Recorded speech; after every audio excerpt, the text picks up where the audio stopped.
and welcome to another Parts Factory installation tutorial video.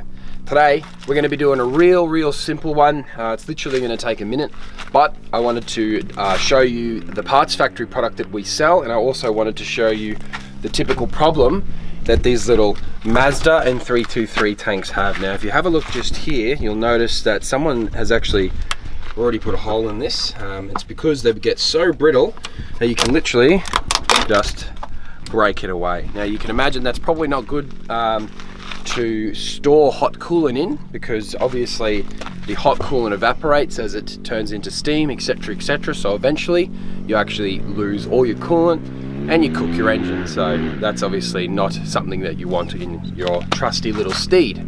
Right guys, before I do show you how to throw this new bottle in, I will remind you we have these available on our website at partsfactoryoz.com.au. Cruise on there. I think they're 69 bucks. We send them anywhere in Australia, free express post, so you really can't go wrong doing that.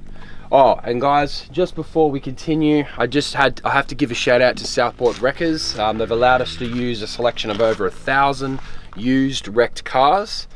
Basically they've told me to tell you that they sell used engines available at a super competitive rate. You can cruise onto their website at southportwreckers.com.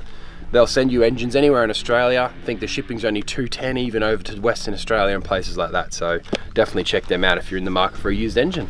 Alrighty guys, let's throw this bottle in. Alrighty guys, so straight away you can see you just have a little hose here. You literally just grab it and twist it, and you can just pop it off to the side. And then it literally, you can just grab the whole unit and yank up on it. And there it is right there. It's literally just a slide plate. So that means you can take your new tank, find where the slide goes in, and you can just go this, pop it in, new hose on, top it up to water. I top it up with water to about the full line. Make sure the cap's on properly. Take your plastic hose, pop it in there. You can even lengthen and shorten that to size if it's too long.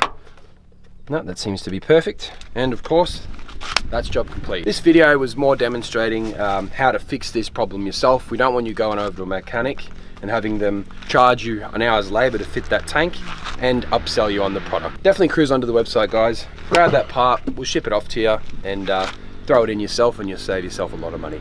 Guys, if you have appreciated the video, make sure to like and subscribe. And guys, if you need any other help in the future, DIY repairs on your cars, make sure to check us out. Alrighty, thanks, see ya.